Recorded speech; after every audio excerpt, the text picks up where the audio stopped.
The notification flashed across my phone screen while I sat at my desk reviewing intelligence reports. Home security system motion detected in home office. I pulled up the camera feed and my blood turned to ice. My parents stood in my private workspace, my mother holding my work laptop, the one containing classified files I had accidentally left at home that morning. I watched in horror as she scrolled through documents, passing the screen toward my father. I grabbed my phone and dialed home, my hands shaking. Mom answered on the second ring, her voice cheerful and light. "Just sharing your boring government work," she said dismissively. "Nothing important here." Through the camera, I could see my father positioning documents on my scanner. My heart stopped. Without a word, I pressed the security alert button on my phone. Within minutes, response teams would be breaching all entrances to my house. I ran from the office, leaving my coffee spilling across my desk, my chair spinning behind me. My colleague Jennifer called after me, but I did not stop. I threw myself into my car and drove toward home with a speed that defied every traffic law. My phone rang. Christopher Hayes, my supervisor, his voice sharp with urgency. "Georgia, what's happening?" "My parents are in my house," I gasped, weaving through traffic. "They have my laptop, the classified laptop. They're accessing files right now." There was a pause that felt like eternity. "How did they get in?" "I don't know. I didn't give them keys." "Christopher, those files contain intelligence on foreign operatives currently active on U.S. soil. If anyone gets that information, people will die. Response teams are mobilizing now. How far are you?" 10 minutes. "Drive carefully. We'll handle this." His voice softened slightly. "Georgia, why was the laptop at home?" The question I had been dreading. I worked late last night, past midnight. I was exhausted. I planned to bring it in first thing this morning, but I forgot it when I left for work at 6. I never thought anyone would be in my house. My parents live in Dallas. That's a 3-hour drive. They never visit without calling first. Christopher was quiet for a moment. "Get there safely. We'll sort this out." I disconnected and pressed harder on the accelerator. My mind raced through the files on that laptop. Operation Northbridge. The task force tracking Viktor Volkov's network. Names of informants. Safe house locations. Surveillance photographs. Everything we knew about foreign intelligence operations on American soil. If the wrong people accessed that information, our entire network would collapse. Assets would be compromised. Lives would end. I screeched into my driveway 5 minutes before the response teams arrived. The house looked peaceful, ordinary, exactly as I had left it that morning. I burst through the front door, my chest heaving, and ran straight to my home office. My parents stood there looking startled but not particularly concerned. My mother, Linda, held my laptop in her hands, the screen still glowing with classified documents. My father, Robert, stood beside my scanner, several pages already processed and sitting in the output tray. Georgia Mom smiled that warm, maternal smile I had known my entire life. "Honey, we just wanted to see what you've been working on so hard. You never talk about your job. We thought, if we understood what you do, we could help you support you better." I crossed the room in 2 strides and yanked the laptop from her hands. My fingers flew across the keyboard, checking the access history. My stomach dropped. 15 different files opened. Hundreds of pages scrolled through. The timestamps showed they had been here for over 2 hours. "Why?" My voice came out as a whisper. "Why would you do this?" My father stepped forward, his expression earnest. "Your mother is right, Georgia. We're your parents. We have the right to know what's consuming your life. You work 80-hour weeks. You barely sleep. We worry about you. This is classified information, I said, my voice rising. Federal law. You just committed espionage. Do you understand that? Don't be dramatic, Mom said, waving her hand dismissively. It's just paperwork, government bureaucracy, nothing important. But I was not looking at my mother anymore. My eyes had caught something on my father's scanner. This was not the basic home scanner I owned. The device sitting on my desk was sophisticated military grade, with encryption capabilities built into its display panel. I had seen equipment like this before in secure government facilities. My gaze shifted to my mother's purse, sitting open on my desk chair. Inside, I glimpsed a USB drive, but not an ordinary one. The casing had a specific design, a secure encryption drive used by intelligence agencies. My mind reeled. I looked back at my laptop screen, studying the pattern of access. The cursor movements were not random browsing. They were systematic, methodical searching for specific information. This was not curious parents trying to understand their daughter's work. This was a targeted intelligence operation. The realization hit me like a physical blow. My parents had not stumbled into this. They had planned it. Sirens wailed outside, growing louder. In the space of 5 seconds, my front and back doors exploded inward simultaneously. 6 agents from Homeland Security and the FBI stormed through my house, weapons-drawn voices shouting commands. Hands up. Nobody move. Agent David Palmer led the breach, his face set in hard lines. 2 agents immediately moved toward my parents, forcing them to their knees, hands behind their backs. The metallic click of handcuffs echoed in my small office. My mother started crying. Georgia, what are you doing? We're your family. How could you call the police on us? My father's face transformed into anger. This is how you treat your parents. We raised you, sacrificed everything for you, and this is what we get. But I saw something else in my father's eyes. For just 1 second, when the agents grabbed him, his expression shifted. The anger disappeared, replaced by something cool and professional. The look of a trained operative, not a frightened civilian. Then it was gone, hidden again, behind the mask of an outraged father. Agent Palmer approached me. Miss Georgia, are you all right? I nodded, unable to speak. We need you to step outside while we secure the scene. Agent Morrison will take your statement. I walked out of my office on shaking legs. Behind me, I heard my mother sobbing my father's angry protests.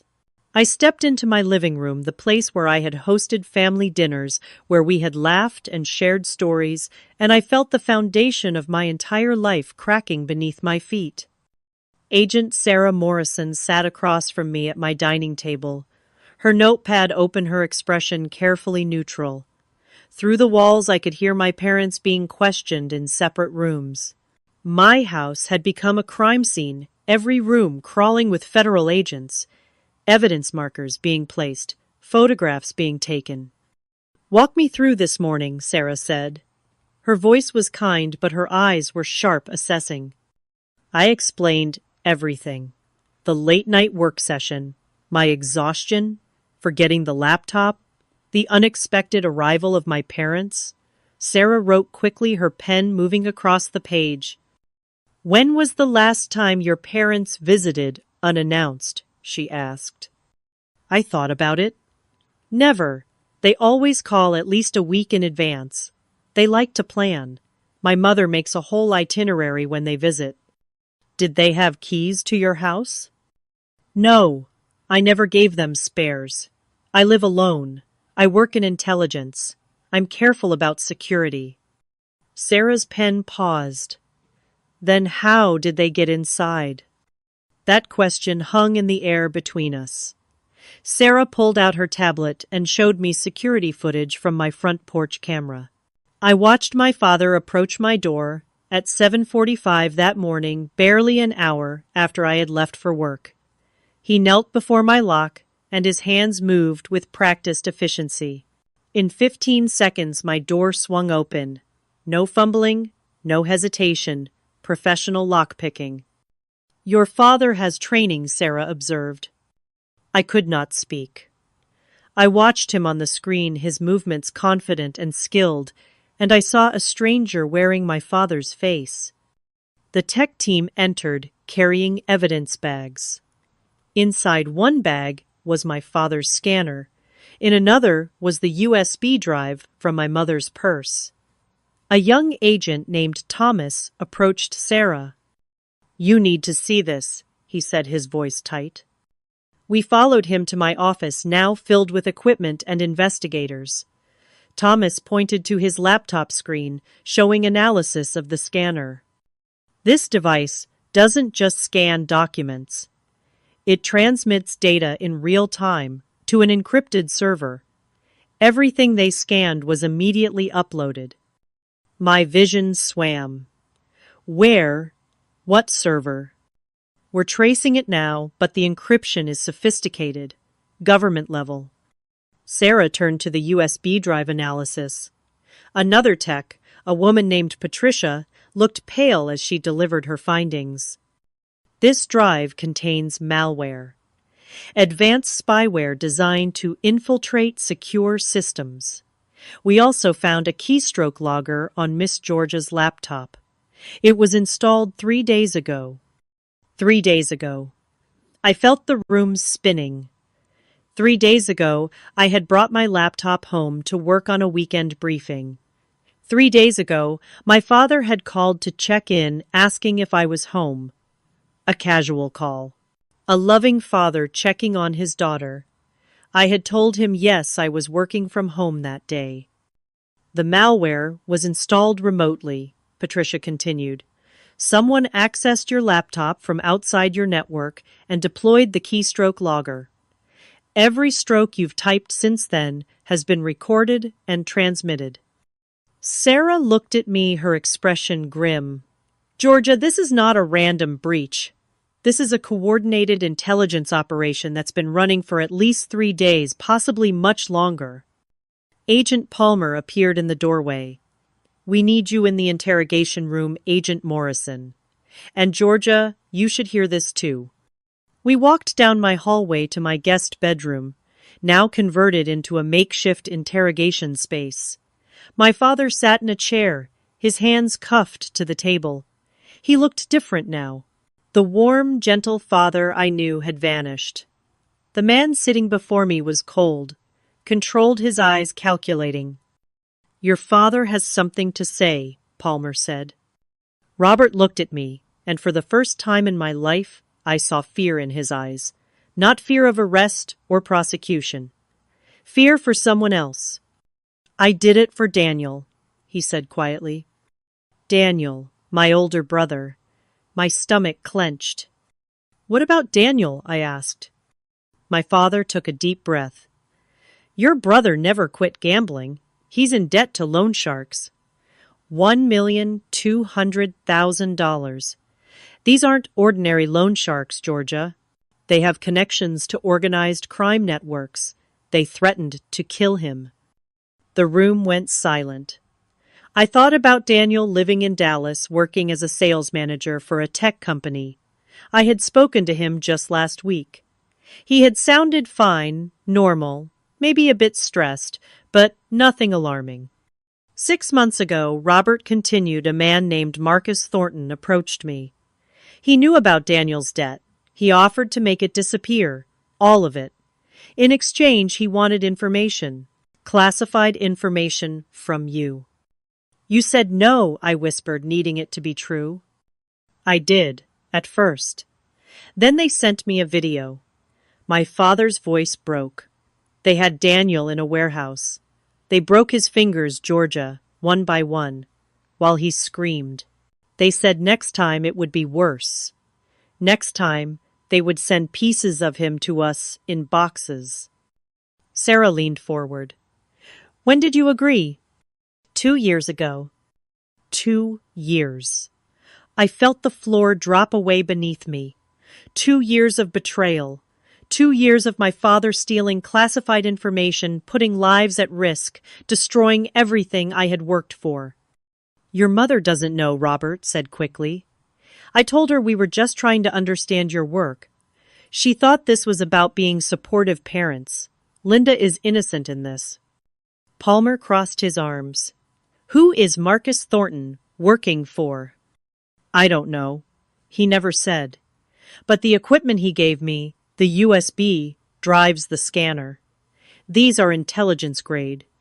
Whoever is behind this has significant resources and connections. Sarah pulled out her phone, already running a search on Marcus Thornton. Within seconds, she had results. She turned the screen toward me. Marcus Thornton, 52 years old businessman with import and export companies. But as I scrolled through his business connections, patterns emerged. 5 different companies with foreign ownership, multiple contracts with defense contractors, financial ties to offshore accounts. He's a facilitator, I said, the pieces clicking together. He positions himself to access sensitive information from multiple sources. My father is not his only asset. Palmer nodded. We'll bring Thornton in for questioning immediately. I looked at my father. This man who had taught me to ride a bike, who had attended every school event, who had told me he was proud when I joined Homeland Security. You could have come to us, to the agency. We protect witnesses. We could have helped Daniel. They said they had people inside, Robert replied. They said if I reported it, they would know, and Daniel would die. The door opened, and Christopher Hayes entered. His face was drawn exhausted. He had driven here from headquarters, and he carried the weight of this disaster in his posture. Georgia, he said quietly, I need to speak with you, alone. We walked to my kitchen. Christopher leaned against the counter, and when he looked at me, I saw something in his expression that terrified me. Internal Affairs is opening an investigation, he said, into you. The words did not make sense. What?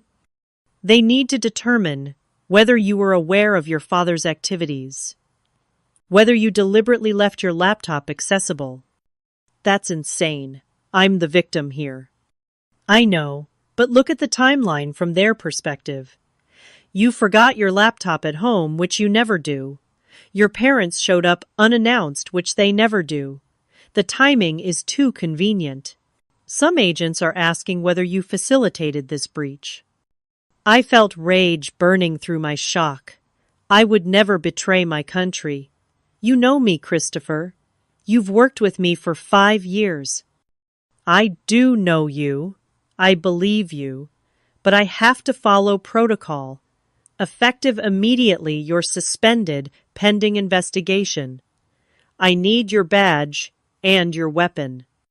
My hands shook as I removed my badge from my belt and my service weapon from its holster. I placed them on the counter between us. 5 years of dedication, of sacrifice, of sleepless nights, protecting this country. And now I was being treated like a criminal. Don't leave the city, Christopher said. You'll be called in for questioning. Cooperate fully. Tell the truth. If you're innocent, the investigation will prove it. If I was innocent. The conditional stabbed through me.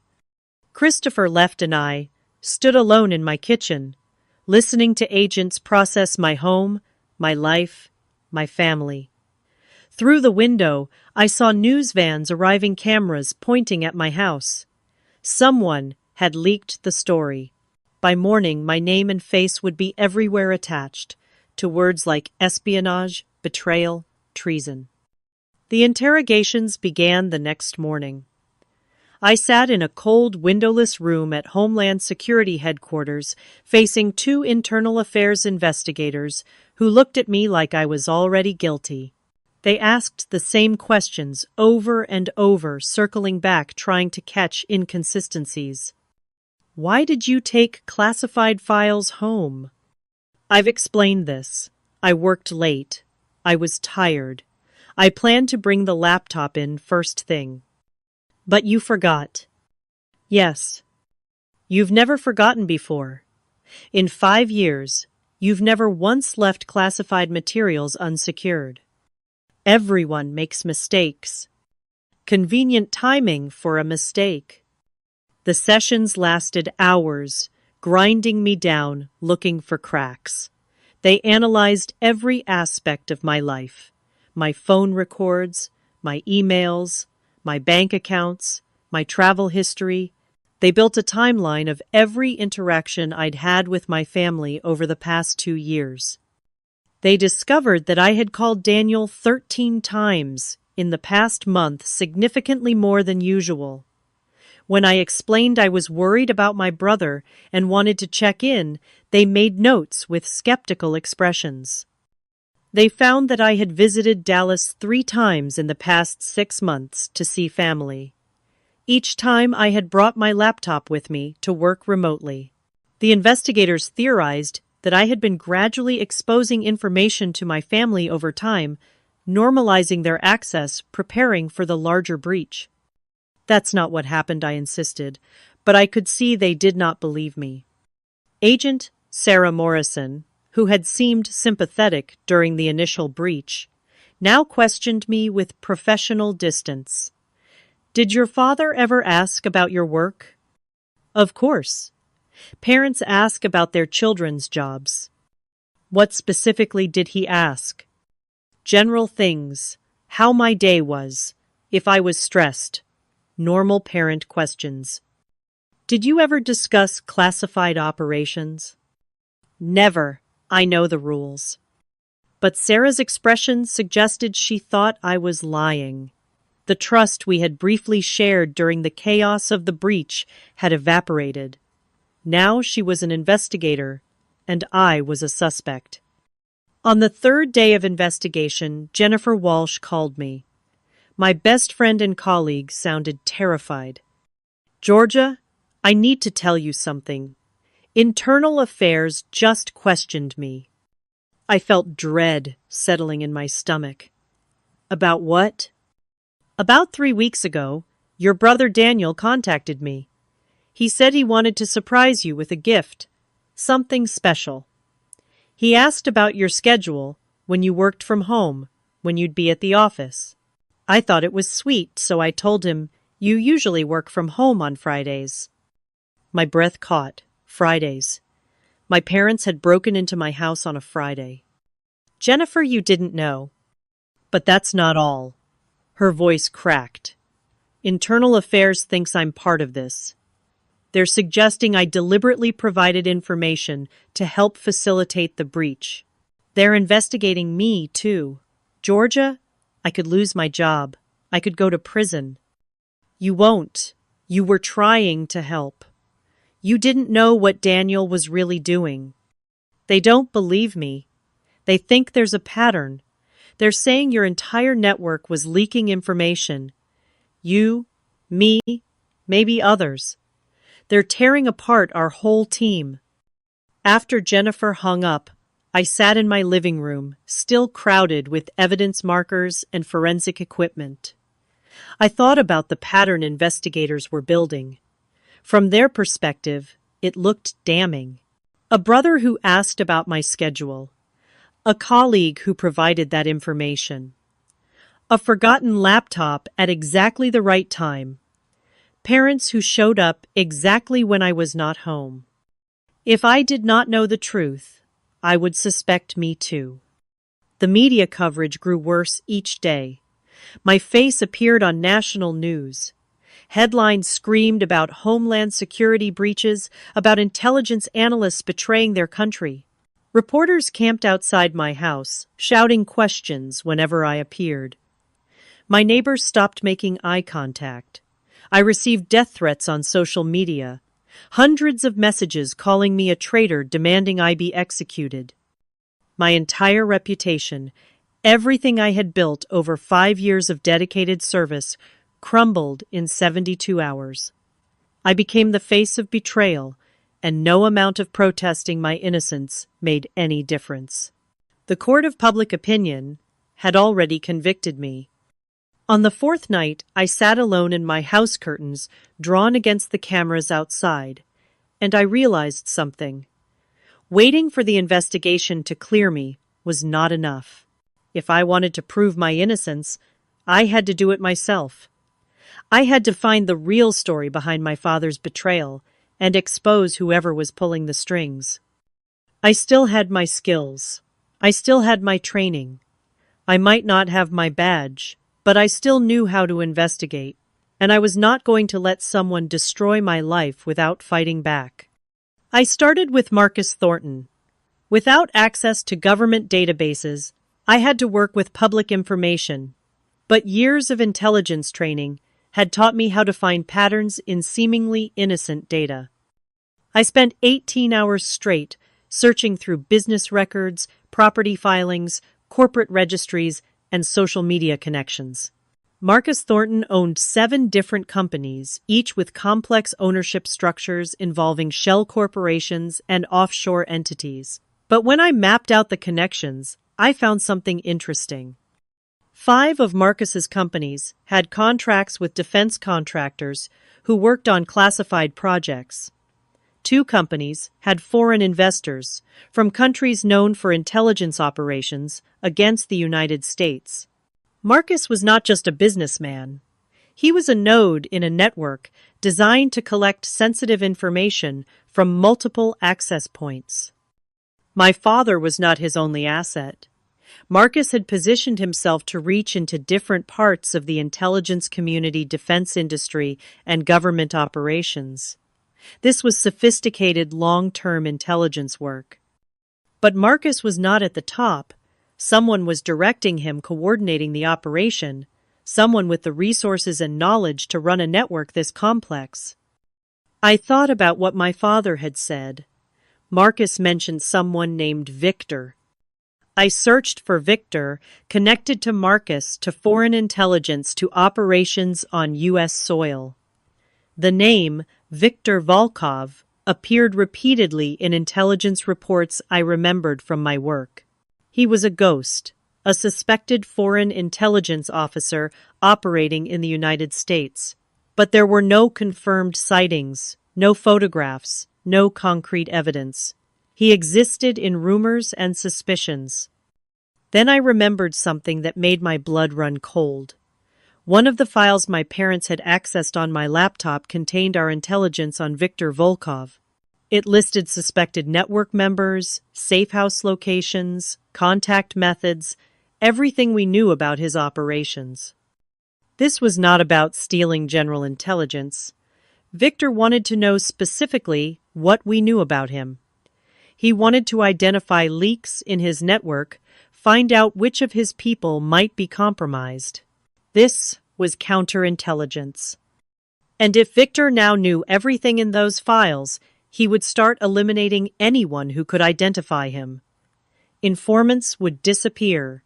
Witnesses would die. We were about to lose years of intelligence work, and people were going to be killed. I had to warn someone, but I was suspended. If I contacted my agency, they would think I was trying to manipulate the investigation. I needed proof. I decided to go to Dallas to find Daniel. My brother was at the center of this. If I could get him to tell me everything he knew about Marcus and Victor, I might be able to piece together enough evidence to prove the real scope of this operation. I bought a plane ticket with cash, not wanting to create a digital trail. Flying to Dallas violated the order not to leave the city, but I did not care anymore. My career was already destroyed.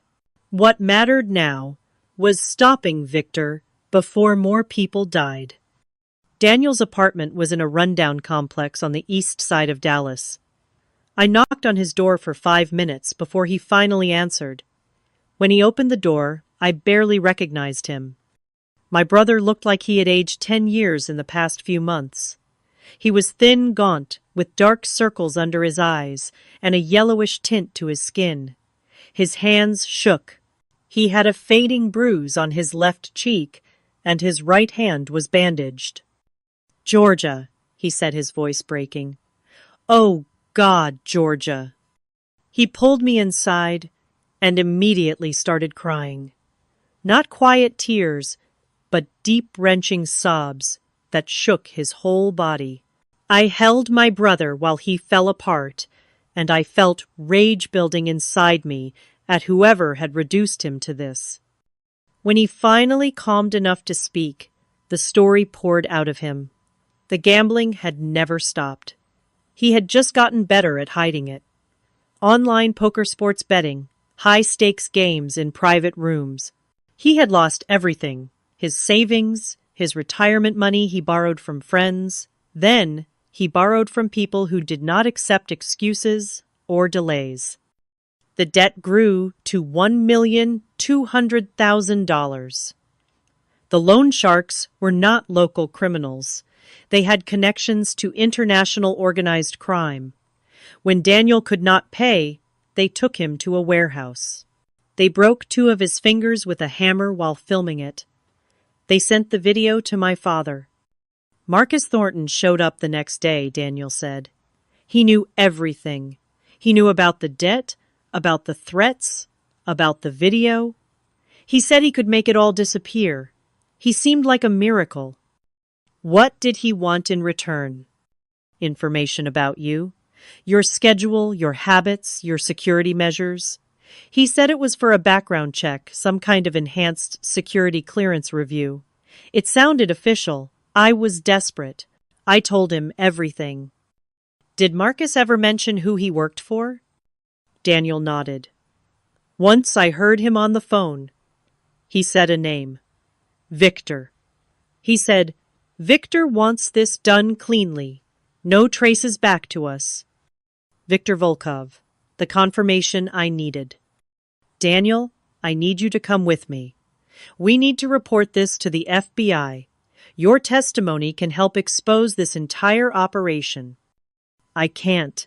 If I talk, they'll kill me. They'll kill you anyway. Marcus doesn't leave witnesses. The only way you survive is if we bring down this entire network. Before Daniel could respond, my phone buzzed with a text from an unknown number. I know where you are. You should not have come to Dallas. I looked out Daniel's window and saw a dark sedan parked across the street. 2 men sat inside watching the building. We need to leave. Now. Daniel and I went out the back exit of his apartment building, moving quickly through the parking lot, but the sedan was already moving, circling around. Another car appeared, blocking our path. I grabbed Daniel's hand and ran. We cut through yards, jumped fences, and I tried to remember my training for evading pursuit. But I had not trained for this in years, and Daniel was out of shape and terrified. The pursuers were professional. They stayed back far enough to avoid confrontation, but close enough that we could not escape. They were hurting us, driving us towards something. We reached a shopping mall and ran inside, losing ourselves in the crowd. I pulled Daniel into a department store, then into a dressing room. We waited, listening to footsteps, passing by voices, talking quietly. I checked my phone. No signal inside the store. We could not stay here. Eventually, they would check every room, every hiding place. We needed help, but I did not know who to trust. Then my phone vibrated with another text, this time from Jennifer, Georgia. Where are you? Christopher is looking for you. He knows you left the city. There's a warrant for your arrest. A warrant. I was officially a fugitive now. Daniel looked at me with fear in his eyes. What do we do? We run, I said, and we figure out how to fight back. We waited in that dressing room for 45 minutes, listening to the sounds of shoppers passing by announcement systems, calling for assistance in various departments, the everyday normalcy of people going about their lives, while we hid, from men who wanted to kill us. When the sounds of pursuit seemed to fade, I led Daniel out through an emergency exit on the far side of the mall. The alarm blared as we pushed through the door, but we kept running. We reached a residential neighborhood and slowed to a walk, trying to blend in two people out for an afternoon stroll. My phone rang. Christopher Hayes. I hesitated, then answered. Georgia, what are you doing in Dallas? I'm trying to find proof. Christopher, this is bigger than my father. Viktor Volkov is running a counterintelligence operation. He's going to start eliminating witnesses and informants now that he knows what we know about him. Then come in. Report what you've found. Let us handle it. I can't. There's a warrant for my arrest. Yes, because you violated a direct order and fled the city. That looks extremely guilty, Georgia. You're making this worse for yourself. Or I'm the only one actually trying to stop what's happening. Where are you right now? I looked around, considering whether to tell him. Something in Christopher's voice felt off. Too calm, too controlled. I need to go, I said, and hung up. Daniel and I walked for another 20 minutes, eventually finding a bus stop. We rode the bus downtown, then transferred to another heading toward the airport. I was not planning to fly anywhere, but airports were crowded public, harder for someone to make a move without witnesses. That's when I saw the car again. The same dark sedan, 3 vehicles behind the bus. They're still following us, I told Daniel. How? How do they keep finding us? My phone. Of course. They were tracking my phone. I should have thought of that immediately. I pulled out the SIM card and threw it out the bus window, then powered down the phone completely. We got off at the next stop and ducked into a convenience store. I bought a prepaid phone with cash while Daniel stood watch by the window. As I was activating the phone, a black SUV pulled up outside. 2 men got out, scanning the street. We went out the back through an alley and emerged on a busy street. I hailed a cab and gave the driver an address on the other side of Dallas. We needed to get far away from here, find somewhere safe to regroup. The cab dropped us at a small motel, the kind that accepted cash and did not ask questions. I paid for a room, and we locked ourselves inside. Daniel sat on the edge of the bed, his head in his hands. This is my fault, he said. All of this. If I hadn't gambled, if I'd just gotten help, instead of borrowing from criminals, none of this would have happened. Dad wouldn't be in jail. You wouldn't have lost your job. People aren't going to die because of me. Viktor Volkov was going to find a way in regardless, I said. If it wasn't you, it would have been someone else. These operations target vulnerabilities. They're patient. They wait for the right opening. My new phone rang. Unknown number, I answered cautiously. Georgia. The voice belonged to Sarah Morrison. Listen to me very carefully.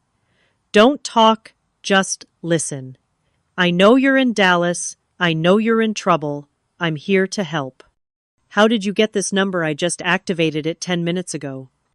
Because I've been tracking Marcus Thornton's people, and they're tracking you. I intercepted their communications. Georgia, I never believed you were guilty. I've been investigating parallel to internal affairs. I found connections between Marcus and a series of suspicious deaths in the intelligence community over the past 2 years. 3 analysts died in accidents. All of them worked on cases related to foreign operatives. My breath caught. Viktor has been eliminating people who knew too much. Yes, and you're next on that list. Where are you? I gave Sarah the address. She arrived 20 minutes later, alone in an unmarked car. She came to our room, and I saw that she was carrying files, lots of them. I've been building a case, Sarah said, spreading documents across the motel bed. Marcus Thornton has connections to organized crime, foreign intelligence services, and at least a dozen different intelligence gathering operations. He's not working alone. He has a network of recruiters, handlers, and operatives. She pulled out photographs. Marcus meeting with various people in restaurants, parking lots, office buildings, financial records showing payments from offshore accounts, phone records revealing a pattern of encrypted communications. But here's what's really interesting, Sarah continued. Marcus reports to someone inside our own agency. Someone high-level enough to access classified operations to know which analysts to target to protect his network from investigation. Who? Sarah hesitated. I don't have proof yet, just suspicions, but I think it's Christopher Hayes. The words hit me like a physical blow. Christopher, my mentor, the man who had recruited me into Homeland Security, who had guided my career, who I trusted completely. That's impossible. Is it? Think about it, Georgia. Christopher had the authority to assign you to cases involving Viktor Volkov. He knew what information you had access to. He was in the perfect position to identify you as a target. And when your father's operation was discovered, Christopher immediately moved to suspend you and redirect the investigation toward you as a suspect rather than a victim. I thought about the timeline, Christopher's questions, his calm demeanor when I called him panicking about my parents, the way he had shut down my explanations and immediately launched an investigation into me rather than focusing on finding Victor's network. We need proof, I said. I'm working on it. But Georgia, you need to understand how dangerous this is. If Christopher is the mole, he has access to everything. He knows our investigative techniques, our protocols, our safe houses. He can stay ahead of us at every turn. A knock at the door made us all freeze. Sarah drew her weapon, moving toward the door silently. She looked through the peephole, then her body went rigid. It's Christopher, she whispered. Another knock, harder this time. Georgia, I know you're in there. Open the door. We need to talk. Sarah looked at me, her weapon still drawn. I moved to the window, pulling back the curtains slightly. 2 more agents stood outside, flanking the door. We were trapped. Georgia, Christopher called through the door. I'm not here to arrest you. I'm here because I know what you've found, and I'm here to offer you a choice. Sarah positioned herself beside the door. I nodded to her. She opened it slowly, her weapon trained on Christopher. He stood there, hands visible, no weapon drawn, but his expression was cold, calculating, nothing like the warm mentor I had known. May I come in? He asked. Stay where you are, Sarah ordered. Christopher smiled slightly. Agent Morrison. I wondered when you'd figure it out. You're good, better than most, but not good enough. You're under arrest, Sarah said. On what charges? Suspicion? You have no proof. Everything you've gathered is circumstantial. I've been very careful. Why? I asked, my voice barely above a whisper. Why betray your country? Why betray me? Christopher's expression softened slightly. I never meant for you to get hurt, Georgia. You were a tool, nothing more. Your access to Victor's files was too valuable to pass up. But I genuinely respected you. You're brilliant at your job. You sold out your country for money? For survival. Christopher's calm cracked slightly. 10 years ago, I made mistakes. Gambling debts, just like Daniel. Victor found out. He offered me a way out. By the time I realized what I'd agreed to, it was too late. I was in too deep. So many lives destroyed because of gambling, because of debts, because people made desperate choices they could not take back. Christopher Hayes, Sarah, said formally, "You're under arrest for espionage conspiracy and violations of federal security laws." Christopher laughed. "You're not arresting anyone, Agent Morrison." The window behind us exploded inward. Gas canisters hit the floor, filling the room with white smoke. I heard shouting footsteps, chaos. Hands grabbed me, pulling me toward the door. I fought, but there were too many of them. I heard Sarah's weapon discharge, more shouting. Then everything went dark. I woke up in the back of a moving vehicle, my hands zip-tied in front of me. My head throbbed where someone had struck me during the chaos at the motel. Daniel sat beside me, also restrained, his eyes wide with terror. Across from us sat Christopher, watching us with that same calm expression. "Where are you taking us?" I demanded. "Somewhere quiet. Somewhere we can talk without interruption." He leaned forward.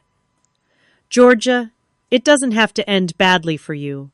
You and Daniel can walk away from this. All you have to do is cooperate." "Cooperate? How?" "Tell the investigation that your father acted alone, that he manipulated you, used your trust against you. Take a deal. Plead to negligence. Get a reduced sentence.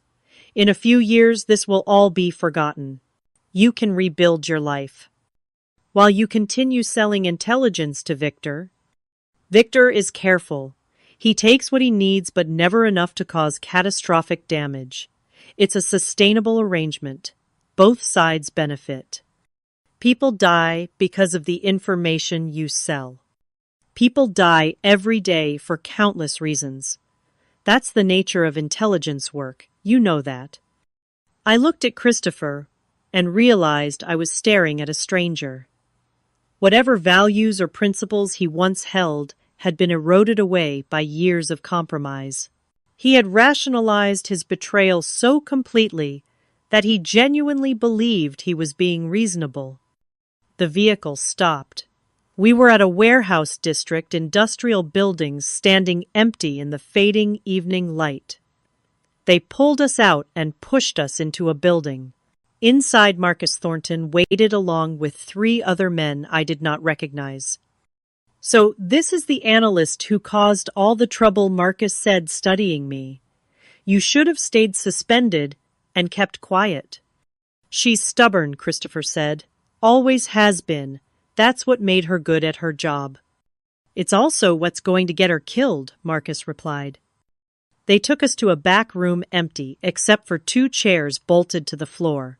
They forced me into one chair, Daniel into the other, and secured us with more restraints. "Last chance," Christopher said to me. "Cooperate or disappear. Choose." Before I could answer, my phone, which they had taken from me earlier, buzzed in Christopher's pocket. He pulled it out and frowned at the screen. "Multiple security alerts from your house," he said. "FBI is executing another search warrant." He looked at Marcus. "Did you clean everything?" "Everything traceable was removed days ago." But I saw something in Marcus's expression, a flicker of concern, and I realized something. These men were good at their work, careful and methodical, but they had made one crucial mistake. They had underestimated my father.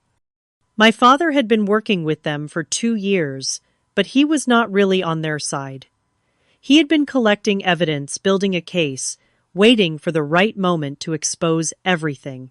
The break-in at my house was not about stealing information. It was about triggering an investigation that would eventually unravel the entire network. "You never found the real evidence, did you?" I said. Christopher turned to me sharply. "What?" "My father hid something in my house. Something you never found. That's what the FBI is searching for right now." Marcus moved quickly, grabbing Christopher's phone and making a call. His conversation was terse, urgent. When he hung up, his face had gone pale. They found a USB drive hidden in Georgia's house. Inside her jewelry box, false bottom. They're reviewing the contents now. Christopher's calm finally shattered. What's on it? Everything I said, though. I was guessing. Recordings of your meetings with Marcus. Financial transactions. Communications with Victor. Evidence of other moles in the intelligence community. My father spent 2 years documenting your entire operation. The room erupted into chaos. Marcus and Christopher argued, their voices rising. The other men pulled out weapons, looking nervously toward the exits. In the confusion, I worked on my restraints. The zip ties were tight, but I had been trained for this scenario. I twisted my wrists, creating pressure, looking for any weakness. A gunshot exploded through the warehouse. Everyone froze. Sarah Morrison stood in the doorway, her weapon drawn, blood running down her left arm, but her stance solid. Drop your weapons. All of you. FBI and Homeland Security are surrounding this building. You have nowhere to go. Behind her, I could see red and blue lights flashing through the windows. Sirens wailed, growing louder. Christopher's face transformed into something ugly and desperate. You're ruined, Christopher, I said. It's over. What happened next occurred in seconds, but felt like slow motion.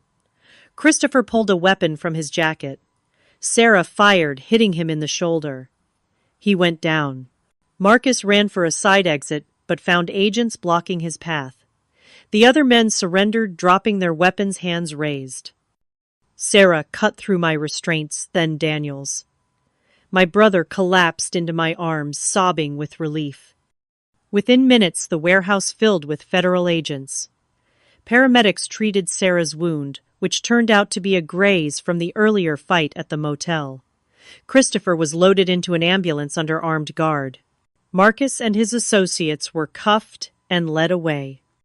Agent Palmer approached me, his expression apologetic. Miss Georgia, I owe you an apology. We found the USB drive your father hid. The evidence on it is comprehensive. It proves everything: your innocence, Christopher's betrayal, the entire Victor Volkov network. You were right all along. I learned later that my father had spent 2 years pretending to cooperate with Marcus while secretly recording everything. He had documented meetings, copied files, traced financial transactions. He had known that Christopher was the inside man, but he needed proof before exposing him. The break-in at my house was the trigger. My father had hidden the evidence USB drive, then deliberately triggered the security alert. He knew it would start an investigation. He knew internal affairs would dig deep. Eventually they would find the drive, and everything would unravel. He had sacrificed himself, his freedom, and his relationship with his daughter to expose the conspiracy, and it had worked. The next 3 weeks moved like a whirlwind. Christopher Hayes, Marcus Thornton, and 7 other individuals were arrested and charged with espionage, conspiracy, and dozens of related federal crimes. The USB drive my father had hidden contained evidence of a spy network that had been operating within U.S. intelligence agencies for over 8 years. Victor Volkov himself was arrested in a coordinated international operation. Turns out the intelligence on my laptop, combined with my father's recordings, gave law enforcement everything they needed to locate and apprehend him. He had been living under a false identity in Maryland, posing as a consultant for technology companies, all while running his intelligence network. The evidence exonerated me completely. Internal Affairs issued a formal apology. My suspension was lifted, my badge and weapon returned. The agency offered me a promotion and a commendation for my role in exposing the conspiracy. I declined. I needed time. Time to process what had happened. Time to heal. Time to understand who I was beyond my job. My father was released from custody, all charges dropped. When I saw him walk out of the detention center, I ran to him and held him for a long time. He had lost weight. His hair had gone grayer. But when he looked at me, I saw my father again, Not the operative, not the spy, just the man who had raised me. "I'm sorry," he said, his voice breaking. "I'm so sorry for everything. You saved lives, Dad. You exposed a network that would have kept operating for years. You stopped Victor. I almost destroyed you in the process. But you didn't. You trusted me to figure it out. You trusted me to be strong enough to handle it." My mother, Linda, had a harder time processing everything. She had believed she was helping her daughter understand her work, only to discover her husband had been running a counterintelligence operation without telling her. She felt betrayed and used. They went to counseling, working through the deception, the secrets, the way the past 2 years had all been a lie. Daniel entered a residential rehabilitation program for gambling addiction. He also faced legal consequences for his role in providing information about me, though his sentence was reduced significantly because of his cooperation and his status as a victim. He had a long road ahead, but he was finally confronting his addiction instead of running from it. Sarah Morrison and I became close friends. She had been shot protecting me, had risked her career to investigate the truth when everyone else accepted the easy narrative. We met for coffee once a week, sometimes talking about the case, sometimes just enjoying normal conversation about books and movies and ordinary life. Jennifer Walsh was fully cleared of any wrongdoing. She returned to work, though the experience had shaken her. She told me she would never again give out information without carefully considering the consequences, no matter how innocent the request seemed. 3 months after the arrests, I returned to work at Homeland Security. I requested a transfer to a different division, a fresh start away from the people and places that reminded me of Christopher's betrayal. My new supervisor, a woman named Patricia Daniels, welcomed me warmly and gave me interesting cases to work on. But I had changed. I no longer trusted blindly. I questioned more. I verified information multiple times. I looked for patterns and connections that others might miss. The experience had made me better at my job, but it had also made me more cautious, more guarded. One evening, 6 months after everything ended, my family gathered for dinner at my parents' house in Dallas. It was the first time we had all been together since the arrests. The atmosphere was tentative, at first everyone careful with their words, uncertain of the boundaries. My mother had cooked my favorite meal pot roast with vegetables. Daniel looked healthier, 90 days sober, his eyes clearer than I had seen them in years. My father seemed older, but more at peace, as if exposing the conspiracy had lifted a weight he had been carrying. We ate and talked about small things at first. My mother's garden, Daniel's new job at a nonprofit, my father's plans to volunteer at a veterans organization, normal family conversation. Then my father raised his glass. "I want to propose a toast to family. We've been through something that should have destroyed us, but we're still here, still together, still fighting for each other." We clinked glasses, and in that moment I felt something shift. We were not going to pretend the past had not happened. We were not going to act like everything was fine. But we were choosing to move forward together, to rebuild trust slowly, to forgive the painful choices made under impossible circumstances. I looked around the table at my family, flawed and complicated and human, and I realized something important. Perfection was not the goal. Understanding was. Forgiveness was. Growth was. We had all made mistakes. My father had kept secrets that nearly destroyed us. Daniel had made terrible choices driven by addiction. My mother had trusted when she should have questioned. I had been so focused on my job that I missed the warning signs in my own family. But we had also shown courage. My father had risked everything to expose corruption. Daniel had finally confronted his addiction. My mother was learning to ask hard questions. I had fought back when everything seemed lost. The intelligence world is built on secrets, on compartmentalization, on trusting your team while suspecting everyone else. But I learned that sometimes the most dangerous betrayals come from the people you trust most. And sometimes the greatest acts of loyalty look like betrayal until you see the whole picture. My father had taught me that lesson. He had looked like a traitor while actually being a hero. He had let me hate him, let me believe the worst because he knew that eventually the truth would emerge.